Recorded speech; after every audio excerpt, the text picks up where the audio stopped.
you want to travel the world without forking out so much money? Time to jot down some notes as Emma and her special guest will share with you a lot of exciting tips on Bestination. Yo, how y'all doing? You're hanging out with non-DJ Emma in the corner of the studio here with Anna Kendrick, the spool version. Sing something.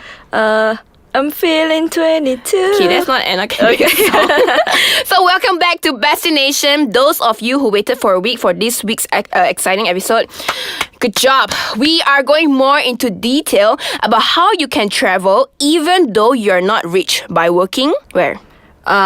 Volunteering or working, working overseas, right? Yeah. Not basically Malaysia. You can't really earn much working here. So I think Anna has covered already a few points in the past episode. So make sure you go check it out. But I believe you need some, to some extent, you need some help. You need to have some money, right? Yeah, definitely. Yeah, you didn't travel there with RM0. Poof. No. And no, right? No such thing. So you need some money to travel the world. So why I say that? Because yesterday I just read an article that somebody said that you don't need to be rich to travel. That's true. You don't have to be rich, but you do need money. So you agree, right? Yeah, I agree. And you just need to set your priorities, really. What you want to spend on and stuff.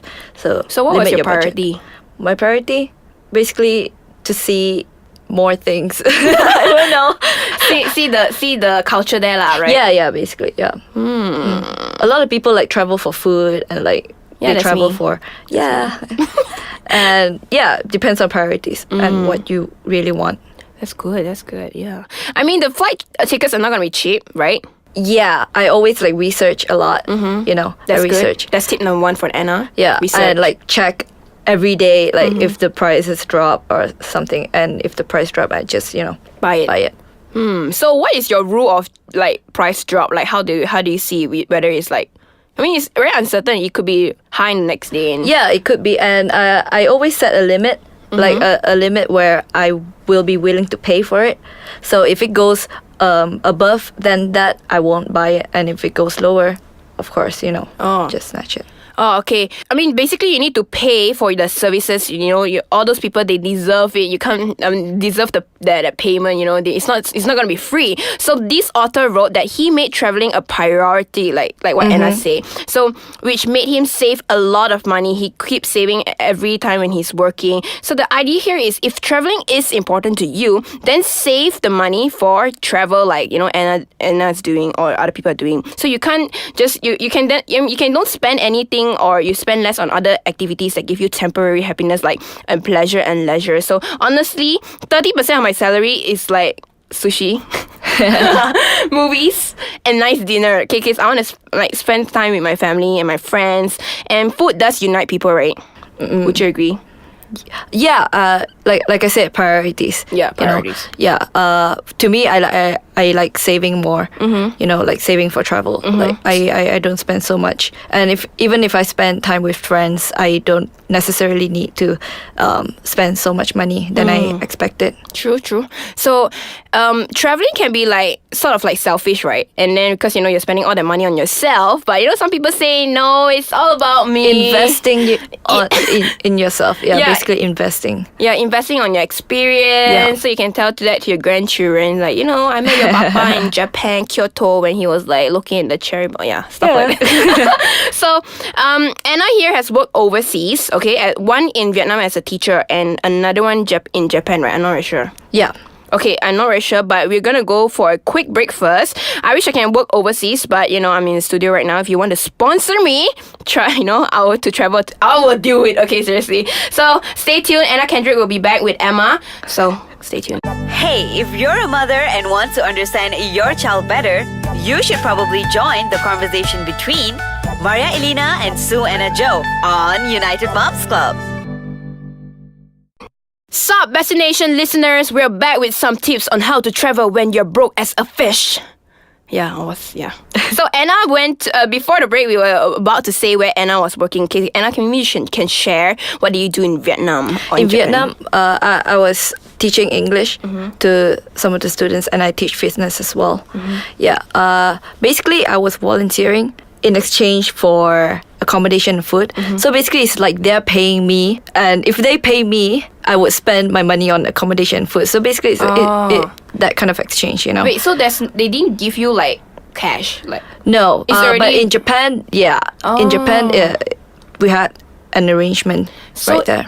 In Vietnam, you teach those students. Yeah. You stay there for free. Yeah, Food free. yeah. So did you go outside of Vietnam? Yeah, of course. I mean, I get out of school to like explore. So basically, it sounds like you're only spending on your flight tickets and yeah, traveling. I mean, like transportation. Yeah. Right. yeah. Wow, that's pretty cool. So how do you know about this school that needed like volunteer work? Internet. Internet. So you just Google. Yeah, just Google like volunteer work. You know. Yeah. Is there like good reviews on this? I mean, is there an agency that you had to rely on, or is it just like sign up here and? Yeah, there's a website that you can just sign up. So you don't have to like go through any process. Like, okay, let's look at this girl's face. Like, is she legit? Like, I mean, you have your profile on. You know, just write down whatever you can do, and then put a decent photo, obviously. So that, don't look you like know. a creep, guys. Yeah. Also, so that sounds kind of not so hard, right? Is Yeah, it, or no. was the process like really fast? Yeah, I mean, you can just find a suitable host, and you just like send a message and say, "Oh, I can do this. I'm free. Like, if you need some help, I can do it." And then you wait for them to reply you. Oh, so it's not, they don't call you, like they just reply you via emails. Yeah. Oh, and in Japan, what do you work I helped in a hostel. as a cleaner? Yeah, cleaning and checking in and out with the guests. So it's like front desk lah, reception Yeah, lah. yeah. Oh, so was the pay good? It was alright. It was alright. Okay, she Yeah. look very sad. No. I mean, like it's more like a pocket money kind of thing.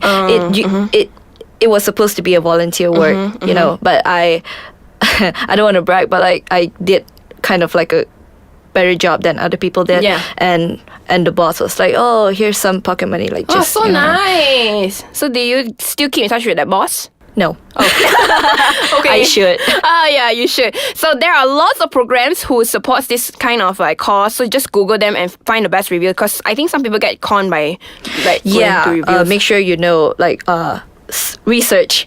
Just research. Yeah, so reviews. that's the best way to like, you know, go and travel. At least, you know, you can say, I'm into Japan. Like, you know, you work there and you get some pocket money. So my cousin went there to Japan, you know, in front of some mountain. I don't know. I don't remember what it's called. But she worked as IT support and she earned so much money. She get to learn snowboarding, stuff like that. So it's so much fun. But here are some of the common jobs that, you know, people who don't have a lot of money but want to travel overseas. So number one, bartender. That's for those alcoholic lah. Hostel worker like Anna, okay?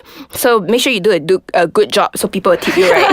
Yeah. And waitress and waiter. This one earns you a lot, especially in UK. I heard story from my friends where, you know, some drunk people would like, you know, tip them really, really, really big. But we don't practice that in Malaysia because we have service charge. And later on, the next one, get ready. Farm worker. So it's very popular in Australia and New Zealand, and you've been there, right? Yeah, I've been there, but I did not work in a farm. Oh. I worked in a farm in Thailand. Oh. That was a volunteer. Was as it well. fun as well? Yeah. Really? It was. Yeah. It was a great experience. Did you what do you do there? Clean your poop, ah? Yeah, once actually. I did. That doesn't sound really amazing. But I wouldn't do farm working though. Maybe you lah, should try. maybe lah, one day lah, right? I should. So you just need to be open to these jobs. I mean, they pay pretty decent, I would say. I mean, in Malaysia, quite hard lah. Okay, Yeah. these jobs won't really help you survive here. And all these jobs actually don't require you high qualifications or work experience. So, I mean, you won't really get, I wouldn't say you'll get a high paying office job, right? But it's just enough to pay for your travel bills. Yeah. So, of course, always study hard. You know, make sure you get a degree. Make your parents proud first, and you know, really decide whether you really want to go to this path, because I don't think it's easy, right, Anna? No, it's not. Your parents you're definitely parents who is supportive of this. Yeah, I'm very lucky to have them. Like, they're really supportive of my decision of this path that I'm going, like living with less. Yes, you know, yes, this kind of path. that's good. You know, like it helps you be a better person as well, and better perspective of life, and be appreciative of, you know, the things that you have. Yeah, definitely. Yeah. So make sure you get more advices. You know, do tons of research, like what Anna say. So till next time, that's Anna and Emma. XOXO.